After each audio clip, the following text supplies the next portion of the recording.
Hello and welcome again to my YouTube channel Danish Career Counseling. And today I am Dr. Mohammed Danish is going to discuss a very relevant, very important topic, which is a topic of every student or every person who is going to appear in any interview or in life. One way or the other they will appear in any interview, right? सो आज का जो topic है वो है कि किस तरीके से हम इंटरव्यू के फियर को ख़त्म करें, या जो साक्षात्कार का जो भय होता है लोगों के दिलों में, या जो एक इंटरव्यू का जो डर है, जो फोबिया जिसे हम कहते हैं, उससे कैसे ओवरकम करें और कैसे हम उस फोबिया पे कंट्रोल कर पाएँ, जिससे हम एक अच्छा इंटरव्यू दे पाएँ या पैनल को एक अच्छा तरीके से हम उसको सेटिस्फाई कर पाएँ। तो आज मैं इसी टॉपिक के ऊपर बात करूंगा। जैसे कि हम लोग जानते हैं कि हर एक इंटरव्यू में, ज़्यादातर इंटरव्यूज़ में, ज़्यादातर एग्जामिनेशंस में इंटरव्यू का प्रावधान होता है। यानी कि अगर आप रिटन क्वालिफाई कर लेते हैं, उसके बाद लास्ट स्टेज जो आती है वो आती है साक्षात्कार या इंटरव्यू की। अब वो चाहे टीचिंग का इंटरव्यू हो या सिविल सर्विस का इंटरव्यू हो या कॉरपोरेट का इंटरव्यू हो, जहाँ पर भी लास्ट में इंटरव्यू होता है, तो लोगों के अंदर एक बहुत बड़ा भय है। कितना भी अच्छा उनके अंदर कंटेंट है, कितनी भी उनको नॉलेज है, लेकिन कहीं ना कहीं इंटरव्यू से घबराते हैं, इंटरव्यू से डरते हैं, या इंटरव्यू में जैसे ही जाते हैं तो हाथ पैर कांपने लगते हैं, या वो सही से बात नहीं कर पाते हैं, या इतना ज़्यादा प्रेशर माइंड पे क्रिएट कर लेते हैं कि वो जो आता होता है वो भी गलत बताते हैं और सही से इंटरव्यू नहीं दे पाते हैं।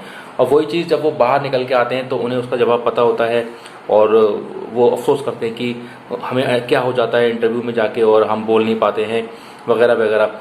उसके लिए फिर हम लोग इंटरव्यू की तैयारी भी करते हैं, मॉक्स भी करते हैं और हेल्प भी लेते हैं, बट कहीं ना कहीं फिर भी वो एक जो सेंस ऑफ जो है फियर है वो लोगों के दिल में रहता है। तो किस तरीके से इस डर को ख़त्म किया जाए? तो सबसे पहले तो हमें ये जानना होगा कि जब हम इंटरव्यू देने जाते हैं, इंटरव्यू है क्या?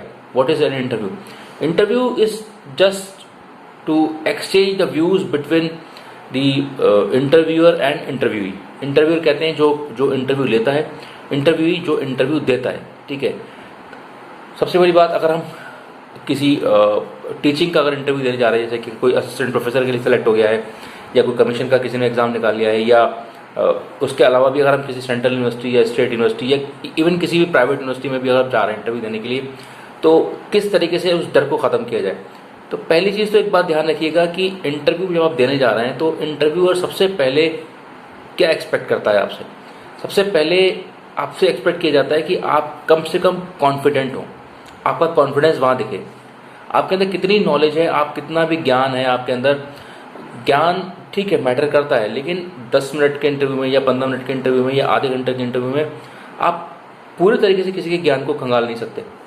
तो पहला चीज़ ये देखना होता है कि उसकी कम्युनिकेशन कैसी है, जो बंदा इंटरव्यू देने आया है वो कैसे कम्युनिकेट कर रहा है, उसका कॉन्फिडेंस लेवल कैसा है, किस तरीके से बात कर रहा है, क्या वो घबरा तो नहीं रहा है। तो सबसे पहले हमें जो है अपनी घबराहट पर कंट्रोल करनी होती है।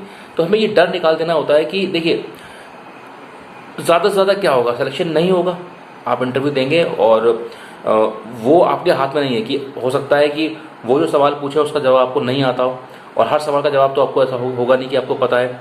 तो ये पूरे चांस हैं कि जो वो सवाल पूछें तो आपको पता ही हो, ऐसा कोई कंडीशन नहीं। तो ये सोच के चाहिए कि हम कितनी भी तैयारी कर लें, कितना भी प्रिपरेशन कर लें, हम पूरी तरीके से हम ये नहीं कह सकते कि हमारा इंटरव्यू अच्छा ही होगा। हम अपनी तरफ से पूरी कोशिश करते हैं कि हमारा इंटरव्यू अच्छा हो। तो ये माइंड सोच के जाइए कि आप बिल्कुल फ्री माइंड से जाइए, अपने माइंड को फ्री करिए, बिल्कुल माइंड के ऊपर से प्रेशर ख़त्म कर दीजिए कि हमें बहुत अच्छा करना है, बहुत अच्छे से इंटरव्यू देना है, या हमें बहुत अच्छा परफॉर्म करना है। तो जो कि अच्छा परफॉर्म करने की जो एक प्रेशर हम बिल्डअप कर लेते हैं पहले से पहले कि मैं ये भी पढ़ लूँ, मैं वो भी पढ़ लूँ, मैं ये करंट अफेयर्स भी पढ़ लूँ, मैं वो करंट अफेयर्स भी पढ़ लूँ, मैं ये टॉपिक भी पढ़ लूँ। ठीक है, पढ़ना चाहिए, बट एक हद तक इतना पढ़िए कि आपके माइंड पे कोई प्रेशर क्रिएट ना हो। तो अगर माइंड पे प्रेशर क्रिएट हो जाएगा तब आप जो है इंटरव्यू अच्छा नहीं दे सकते। तो सबसे पहली चीज़ हमें कंट्रोल करनी होती है, हमें प्रेशर को हटाना होता है, किसी भी तरीके का दबाव आपके दिमाग पे ना हो, पहली चीज़। तो उसके लिए क्या करना है कि आपको ये सोच लेना है कि मैं कितना भी पढ़ लूँ, इंटरव्यू तो कुछ भी पूछ सकता है। तो जब वो कुछ भी पूछ सकता है तो मैं ऐसा तो है नहीं सारी किताबें रट लूँगा या सारी दुनिया की करंट अफेयर्स पढ़ लूँगा। आप एक लिमिट तक ही पढ़ सकते हैं और कॉन्फिडेंट होकर जाइए कि हाँ ठीक है, जिस सवाल का जवाब मुझसे पूछा जाएगा उस सवाल को मैं कॉन्फिडेंटली जवाब दूंगा। जिसका सवाल का मुझे नहीं जवाब पता है तो उस पर मैं झूठ बोलने की कोशिश नहीं करूँगा या घबराने की कोशिश नहीं करूँगा। सीधा सीधा बोल दूंगा कि सॉरी सर, मुझे इसका आंसर नहीं पता है, या मैंने कहीं पढ़ा है but this time I could not recall, मुझे इस टाइम याद नहीं आ रहा है, बट ठीक है। तो आप सच बोल दीजिए, कॉन्फिडेंटली बात कीजिए, तो अपने आप काफ़ी हद तक जो है इंटरव्यू को अपने जो है एक दिशा में ले जाते हैं। ठीक है, तो पहली चीज़ क्या करना है, आपको उस फियर को कंट्रोल करना है। फियर मैंने बताया कि आपको सोचना नहीं है, क्योंकि आप जितना सोचेंगे, जितना माइंड पे प्रेशर डालेंगे, उतना आपका इंटरव्यू खराब होगा। मैं अगर अपना एक्सपीरियंस बताऊँ, मैं शुरू में जब इंटरव्यू देने जाता था तो इतना प्रेशर होता था कि मैं जो चीज़ मुझे नॉर्मली आती है, टफ से टफ क्वेश्चन मैं नॉर्मली बता दूंगा, लेकिन जब मैं इंटरव्यू में जाऊंगा तो वह मैं आसान से आसान क्वेश्चन का गलत जवाब देता हूँ। तो ये क्या है, मैं अपने माइंड पे इतना प्रेशर बिल्ड कर लेता था कि ये इंटरव्यू होता है, डर है, खौफ है। फिर मैंने क्या किया, मैंने देखा कि सब कुछ तो कर लिया, मैंने पढ़ भी लिया, कंटेंट भी इकट्ठा कर लिया, बहुत नॉलेज ले ली, उसके बावजूद भी मैं इंटरव्यू में परफॉर्म नहीं कर पा रहा हूँ, तो कहीं ना कहीं साइकोलॉजिकल कोई प्रॉब्लम है। मुझे अपनी साइकोलॉजी पे कंट्रोल करना पड़ेगा, अपने नर्व्स को कंट्रोल करना पड़ेगा और अपने माइंड से प्रेशर को हटाना पड़ेगा। Once I started doing this, मैंने जैसे ही अपने माइंड से प्रेशर को हटाना शुरू कर दिया, अब मैंने ये सोचना शुरू कर दिया कि ठीक है होगा होगा, नहीं होगा नहीं होगा, ज़रूरी थोड़ी कि हर सवाल का जवाब मुझे पता हो। तो जब मैंने अपने आप को कूल डाउन करना शुरू कर दिया, देन आई फाउंड कि मेरे इंटरव्यूज अच्छे होना स्टार्ट हो गए। मैं बहुत कॉन्फिडेंटली इंटरव्यू देने लगा, बहुत कंफर्टेबली इंटरव्यू देने लगा, और 10 अगर इंटरव्यू देता था तो ज़्यादा से ज़्यादा इंटरव्यूज मेरे सिलेक्शन होते थे। तो ये चीज़ मैंने नोट की कि कंटेंट इंपॉर्टेंट है, नॉलेज इंपॉर्टेंट है, लेकिन उससे भी ज़्यादा इंपॉर्टेंट है आपका कम्युनिकेशन एंड आपका कॉन्फिडेंट।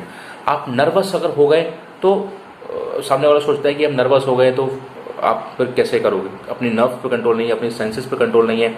तो सबसे पहली चीज़ होती है कि आपका माइंड कंट्रोल में है, आपने अपने माइंड को कंट्रोल में कर रखा है, ना कि आपके माइंड ने आपको कंट्रोल कर रखा है। आपने अपने दिमाग पे अपने कंट्रोल कर रखा है और आप अपने हिसाब से अपने दिमाग को दिशा निर्देश दे रहे हो। ठीक है, तो पहली चीज़ ये है कि साइकोलॉजिकली आपको अपने दिमाग पे कंट्रोल करना है, प्रेशर को हटाना है। ये सोच के नहीं जाना है कि मुझे अच्छा परफॉर्म करना ही करना है, किसी तरीके का प्रेशर बिल्ड नहीं करना है।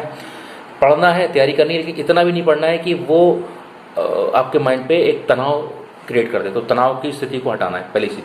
फिर मैंने बताया था कम्युनिकेशन पे थोड़ा सा काम करना है। कम्युनिकेशन ठीक हो, आप कम्युनिकेशन आप चाहे हिंदी भाषा में कम्युनिकेट करें या इंग्लिश भाषा में कम्युनिकेट करें, कम्युनिकेशन अच्छी होना चाहिए। अगर आप अच्छे से कम्युनिकेट कर पाते हैं इंटरव्यू पैनल में, तो आप इंटरव्यू का जो पैनल का जो कॉन्फिडेंस है वो आप जीत लेते हैं, जो ट्रस्ट है वो जीत लेते हैं। तो लगता है सामने वाले को हाँ जो बंदा बोल रहा है या ये जो आया है इंटरव्यू देने, कहीं ना कहीं इसके अंदर कोई चमक है, स्पार्क है, इसको हमें कंसिडर करना चाहिए। ठीक है, नॉलेज तो टेस्ट से भी चेक हो जाती है। अगर आप रिटन एग्जाम देके जाते हैं तो आपकी नॉलेज उससे भी टेस्ट चेक हो जाती है। 10-15 मिनट आधे घंटे की इंटरव्यू में कोई नॉलेज चेक नहीं होगी, बस वहाँ ये देखा जाएगा कि आपकी पर्सनालिटी कैसी है, आपके इंटरपर्सनल स्किल्स कैसी हैं, आप कम्युनिकेट कैसे कर रहे हैं, आप बहुत कामली एंड बहुत ठंडे दिमाग से जवाब दे रहे हैं, सोच के जवाब दे रहे हैं, घबरा नहीं रहे हैं।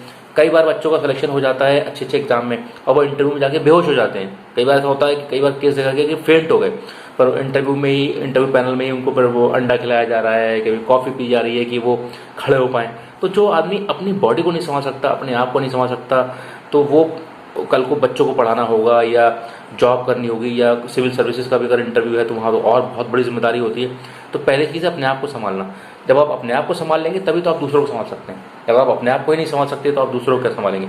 तो पहले अपने आप को कंट्रोल करना सीखिए, अपने दिमाग को कंट्रोल करिए, अपने सेंसेस को कंट्रोल करिए, उसके बाद फिर आप आगे बढ़िए। देखिए इंटरव्यू बहुत आसान हो जाएगा। Interview is nothing but just exchange of views का एक्सचेंज होता है, आदान प्रदान होता है, विचारों का आदान प्रदान होता है। आपसे सवाल पूछे जाएंगे, आप सवाल का जवाब दोगे, नहीं आता है कोई बात नहीं, आता है तो आप अच्छे से जवाब दोगे। लेकिन कई बार ऐसा होगा घबराहट आप क्रिएट कर लोगे, तो घबराहट से क्या होगा, आपका कोई भी इंटरव्यू अच्छा नहीं होगा। चाहे वो असिस्टेंट प्रोफेसर का इंटरव्यू हो या कॉर्पोरेट के इंटरव्यू हो या सिविल सर्विसेज के इंटरव्यू हो या जहाँ कहीं भी किसी यूनिवर्सिटी का इंटरव्यू दे रहे हो या किसी भी जॉब का इंटरव्यू दे रहे हो, तो इंटरव्यू बहुत आसान हो जाएगा। तो ये मान के चलिए कि प्रेशर नहीं रखना है, प्रेशर पे बिल्कुल प्रेशराइज्ड होकर नहीं जाना है और कम्युनिकेशन ठीक करनी है और किसी भी तरीके का प्रेशर बिल्डअप नहीं करना है। और ये मान के चलना है कि इंटरव्यू जो है is just a common thing, so हम आप आसानी से इंटरव्यू दे सकते हैं। और थोड़ा सा प्रैक्टिस ज़रूर करिएगा, चाहे वो मॉक टेस्ट हो, मॉक दीजिए, 2-4 मॉक दीजिए, अपने फ्रेंड्स को इंटरव्यू दीजिए, उनके साथ बैठ के इंटरव्यू करिए, इंटरव्यू सेशन करिए, रोल प्लेइंग कर दीजिए। तो उससे क्या होगा, आपका जो है बोलने का जो कला है वो निकल के आएगी। क्योंकि इंटरव्यू में ये देखा जाता है कि आप कितना अच्छे से बोल पा रहे हैं। आप कंटिन्यूसली बोल रहे हैं, कहीं अटक तो नहीं रहे हैं, लगातार बोल रहे हैं और जब सवालों का जवाब दे रहे हैं, तो इस तरीके से आप धीरे धीरे इंटरव्यू को अपनी दिशा में लेके जाते हैं। तो ये चीज़ें मैंने अपनी लाइफ में आजमाई और अपने इंटरव्यूज़ में अपने उसमें मैंने अप्लाई की और मुझे काफ़ी अच्छे रिजल्ट्स मिले। और जहाँ भी जाता हूँ, जिस भी इंटरव्यू में बैठता हूँ, जिस भी इंटरव्यू को देता हूँ, और विद गॉड्स ग्रेस हर इंटरव्यू में सिलेक्शन होता है, क्योंकि आँख में आँख डाल के बात करता हूँ, हल्का स्माइल रख के बात करता हूँ, कॉन्फिडेंटली बात करता हूँ और ऐसे बात करता हूँ कि जैसे लगता ही नहीं कि इंटरव्यू दे रहे हैं। बहुत कंफर्टेबली बात करता हूँ, जो चीज़ आती है उसका जवाब देता हूँ, जो चीज़ नहीं आती उसके लिए sorry sir, this time I could not recall, I have read somewhere, मैंने कहीं पढ़ा था बट इस टाइम मुझे याद नहीं आ रहा है, इस तरीके से। और अपने सेंसेस को कंट्रोल करता हूँ और अपने आप को बताता हूँ कि ये एक सिंपल इंटरव्यू है, इसमें घबराने की ज़रूरत नहीं है और होगा होगा, नहीं होगा नहीं होगा, ठीक है, देखा जाएगा, राइट। तो इस तरीके से अगर आप इंटरव्यू देंगे तो हमेशा हर इंटरव्यू में सफल होंगे और कामयाब होंगे। ये स्ट्रेटजी अपनाइए, जो स्ट्रेटजी मैं अपनाता हूँ, और एक टेस्टेड स्ट्रेटजी है। साइकोलॉजी पे कंट्रोल करिए, अपने जो आपका जो दिमाग है इस पे कंट्रोल करिए, मनोविज्ञान पे काम करिए, आप ज़रूर इंटरव्यू में सफल होंगे। तो आज के ये सेशन अगर आपको अच्छा लगा हो तो उसको ज़रूर लाइक करिएगा, शेयर करिए और सब्सक्राइब करिएगा मेरे channel Danish career counselling. Thank you very much, thanks for watching.